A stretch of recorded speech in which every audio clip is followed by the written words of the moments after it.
मम देव देव श्री दत्तात्रेय महाराज की जय। रूढ उपहार महोत्सवाच्या निमित्ताने संपन्न होत असलेल्या धर्मसभेचे अध्यक्ष परमपूजनीय आदरणीय श्रद्धेय प्रातस्मरणीय आचार्य प्रवर श्री बाबाजी, त्याचप्रमाणे या संपूर्ण कार्यक्रमाचे कार्याध्यक्ष परमपूजनीय आदरणीय श्रद्धेय प्रातस्मरणीय अखिल भारतीय नांदेड जिल्हा महानुभाव परिषदेचे अध्यक्ष श्री बाबाजी, व्यासपीठावरती उपस्थित असलेले आदरणीय श्रद्धेय पूजनीय प्रातस्मरणीय आचार्य प्रवर पुरी निवासी श्री बाबाजी,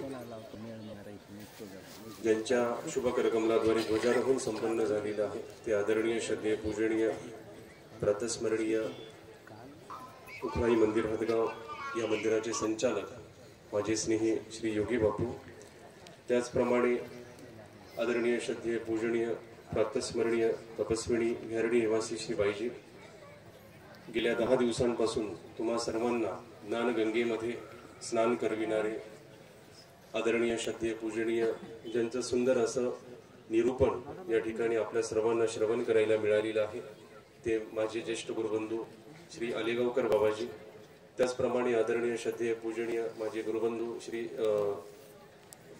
सतीशराज दादाजी, अत्यंत सुंदर अशा प्रकारचं त्यांचं प्रवचन असतं सतीश दादाजी, त्याचप्रमाणे आदरणीय श्रद्धेय माझे गुरुबंधू श्री महंत मोघवणीकर बाबाजी व ज्यांचं प्रमुख असं व्याख्यान आपल्या सर्वांना या ठिकाणी श्रवण करायचं आहे ते आदरणीय श्रद्धेय पूजनीय प्रातस्मरणीय आचार्य प्रवर श्री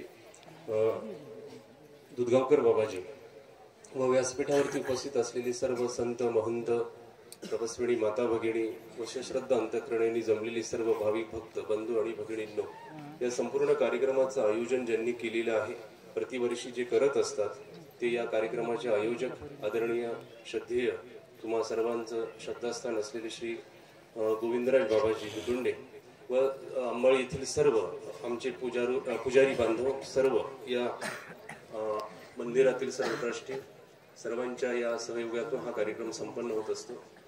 आणि म्हणून मला या ठिकाणी जास्त वेळ घ्यायचा नाही आपलं, कारण प्रमुख प्रवचन व्याख्यान ज्यांचं आपल्याला ऐकायचं आहे बाबाजी या ठिकाणी उपस्थित आहे, परंतु या ठिकाणी बसल्या बसल्या श्री गोविंदराज बाबांकडे पाहून एक गोष्ट मला आठवली की प्रास्ताविकामध्ये बापूंनी सांगितलं की गेल्या अनेक वर्षांपासून या ठिकाणी ते रोड उपहार संपन्न करत असतात आणि त्यांना पाहून एक ओवी मला आठवली, ती ओवी ज्ञानेश्वरीतली आहे।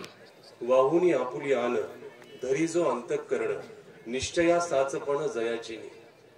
ज्या माणसामुळे निश्चयाला खरेपणा येतो, जगामध्ये अनेक माणसं निश्चय करत असतात की मला हे करायचं मला ते करायचं, मात्र करणं राहून जातं, केलेला निश्चय जास्त दिवस टिकत नसतो। वर्षाच्या सुरुवातीला आपण निश्चय करतो की संपूर्ण वर्षभर भांडण करायचं नाही, कुणाशीच करायचं नाही, मात्र महिना चांगला जातो, 1.5 महिनाही चांगला जातो, दुसऱ्या महिन्यामध्ये अचानक भांडण होऊन जातं, शेजारणीच्या बाईचं झाडतं झाडतं कचरा सहज पुढे आपल्या दारात आला की भांडणाला सुरुवात झाली, केलेला निश्चय तिथेच मरून जातो। आपले निश्चय जास्त दिवस टिकत नसतात आणि काही माणसं जे निश्चय करतात ते स्वतःच्या फायद्यासाठीच असतात। एखाद्या माणसाला शुगर झालेली असते आणि डॉक्टर सांगतात की आता साखर खाऊ नका, त्यावेळेला तो निश्चय करतो की साखर नाही खाल्ली पाहिजे, त्याने केलेल्या निश्चयाचा फायदा त्याला एकट्यालाच आहे की मी जर साखर नाही खाल्ली तर मी जिवंत राहू शकतो जास्त दिवस, त्याने निश्चय केला की आजपासून साखरच खायची नाही, फायदा त्याच्या एकट्यालाच झाला। मात्र एखादा माणूस असा असतो की ज्याने निश्चय केला समाज हिताचा समाज सुखाचा, त्याचा फायदा त्याच्या एकट्याला तर असतोच, मात्र संपूर्ण समाजाला सुद्धा त्याचा फायदा असतो। म्हणून गोविंदराज बाबांनी जो निश्चय केलेला आहे की रोड उपहार महोत्सव अंबाळी या ठिकाणी संपन्न करायचा आणि त्याचा फायदा त्याचा लाभ संपूर्ण भक्त मंडळाला जे भारतवर्षातून इथे येतील त्या सर्वांसाठी त्याचा फायदा असतो आणि हा मोठा निश्चय आहे। हा एकट्यापुरता नाही, हा 2 माणसांपुरता नाही, हा 10 माणसांपुरता नाही, हजारो माणसांपुरता नाही, इथे जो येईल त्याच्यासाठी त्याचा फायदा आहे या निश्चयाचा, हा असतो निश्चय। आणि या निश्चयाचं कौतुक भगवंत सुद्धा करत असतो। आपण केलेल्या निश्चयाचं कौतुक भगवंत करेलच असं नाही, मात्र समाजाच्या हितासाठी केलेला जो निश्चय असतो त्याचं कौतुक देवालाही करण्याचा मोह होतो। लीळाचरित्रात एक छोटीशी लीळा तुम्हाला सांगितली, पहा तुम्ही, कर्तृत्ववान माणसाचं कौतुक करण्याचा मोह देवालाही होत असतो। जे कर्तृत्ववान असतात, जे जीवनात येऊन काहीतरी करतात, त्यांचं कौतुक करण्याचा मोह भगवंतालाही होतो। सर्वज्ञांचं वास्तव्य होतं, सायंकाळची वेळ झाली, स्वामी एका मंदिरात आले, सोबत भक्त जनताही होती, भक्त परिवार सोबत होता आणि ते मंदिर होतं गोंदेश्वराचं। कोणाचं? गोंदेश्वराचं मंदिर होतं। स्वामी तिथे आले, त्या मंदिरात बसल्याबरोबर मंदिराची ती बांधणी, मंदिराची उंची, तो कळस, ते सगळं पाहून स्वामी आपल्या भक्त जनतेला म्हणायला लागले की तुम्हाला माहिती आहे हे मंदिर कोणी बांधलं? असं म्हटल्याबरोबर एकदम उत्सुकता जागी झाली त्यांची. पहा तुम्ही, रस्त्याने आपण चाललेलो आहे, झाड दिसतं, आपण झाडासारखं झाड म्हणून पाहतो, परंतु जर कोणी म्हटलं तुम्हाला माहिती आहे झाड कशाचं आहे, एकदम आपले डोळे कान टवकारतात, आपण कशाचं आहे माहिती नाही. तसं त्यांच्यातला उत्साह स्वामींनी जागा केला. कोणतीही गोष्ट तुमच्या कानात भरायची असेल ना, तुमचा उत्साह जागा करावा लागतो की नाही? एक माणूस गेलेला होता बाहेर बाजारामध्ये, बायकोने फोन केला, किती वेळ झाला तुम्ही आले नाही, आणखी बराच वेळ झाला, तुम्ही यायला पाहिजे होते, आले का नाही? तसं त्याला वाटलं तर बायको चिडली नाही, शांत कसं करावं. तसं तो म्हटलं तुला माहिती नाही का, काल आपण बाजारामध्ये गेलो होतो 2 जण. हो, मग ती सोनार गल्ली लागली होती. हो बरोबर, तुला तो हार घ्यायचा होता, 50,000चा होता, मात्र आपण टाळला, उद्या घेऊ म्हटलं. हा बरोबर. मग त्या सोनाराच्या गल्लीमध्ये जे एक बाजूला दुकान आहे ना नाव्याचं, तिथे बसून मी दाढी करतोय. म्हणजे तिचा जो उत्साह त्याने जागा केला, असा केला, डोक्यात नेऊन ठेवला तिचा उत्साह. तिला असं वाटलं आज आणतात की काय हार, काय माहिती. दुसऱ्या क्षणाला तो म्हटलं की तिथे मी दाढी करतोय. तिचा उत्साह एकदम उतरला खाली. म्हणजे उत्साह द्यावा लागतो, माणसाला उत्साहित करावं लागतं. तुम्हाला गेल्या 10 दिवसांपासून या ठिकाणी ज्ञान दिलं, तुमचा उत्साह जागा केला इथे त्या सर्व संतांनी. म्हणून स्वामींनी त्यांचा उत्साह जागा केला की तुम्हाला माहितीये मंदिर कोणी बांधलं? सगळे म्हटले नाही, आम्हाला नाही माहिती. मग स्वामींनी सांगायला सुरुवात केलं, पहा कर्तृत्व आहे, त्या कर्तृत्वाचं वर्णन करणं देवालाही अनावर झाला मोह. आणि म्हणून स्वामींनी सांगितलं की गोविंद नावाचा एक व्यापारी होता, त्याने हे मंदिर आपल्या एक पैशातून इथे उभं केलेलं आहे. हे मंदिर तर उभं झालं आता, मात्र या मंदिरापुढे दुसरं मंदिर होतं आणखी, पद्मेश्वराचं.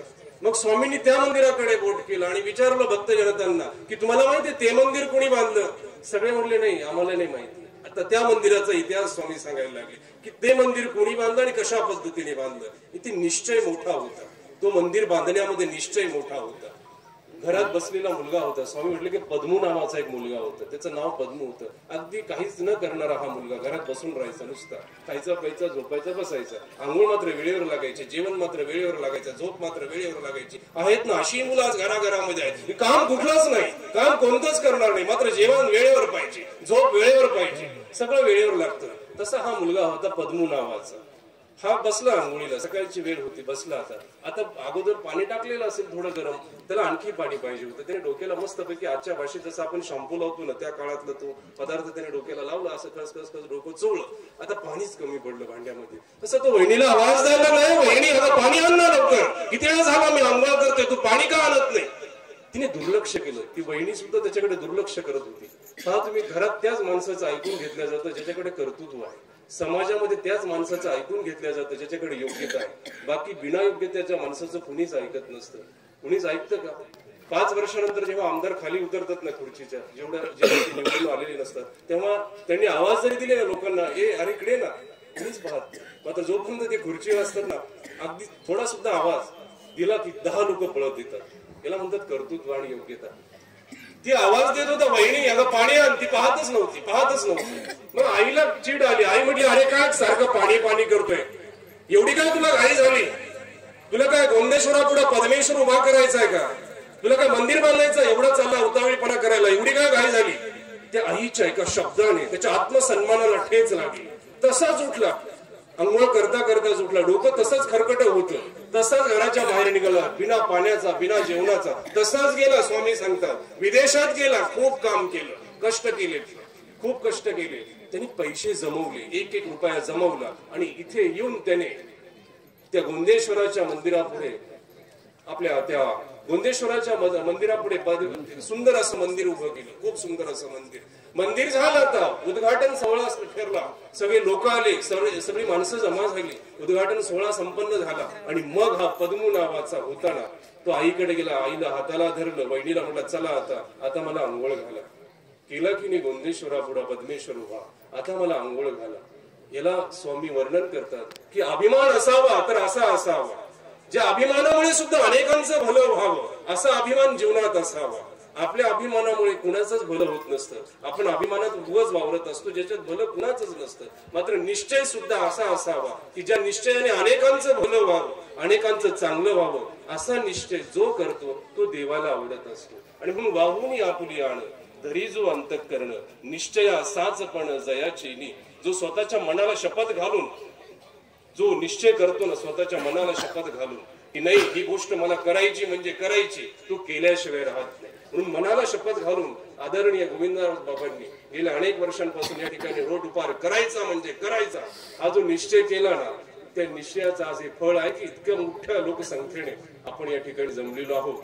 आणि म्हणून त्यांचा हा निश्चय भगवंत इथून पुढेही अव्याहतपणे पूर्ण करून घेत राहू व आपल्या सर्वांना वेळोवेळी इथे येण्याचं हे भाग्य प्राप्त होत राहू असे मी अंबळीच्या बाबांच्या चरणी प्रार्थना करतो. आणि आदरणीय गोविंदराज बाबांना, इथील सर्व आमच्या पुजारी बांधवांना परमेश्वर दीर्घायुरोग्य प्रदान करो, भरपूर आयुष्य देव आणि धर्म कार्य त्यांच्याकडनं असंच घडून घेत राहू अशी परमेश्वर चरणी प्रार्थना करतो आणि थांबतो. श्री दत्तात्रेय महाराज की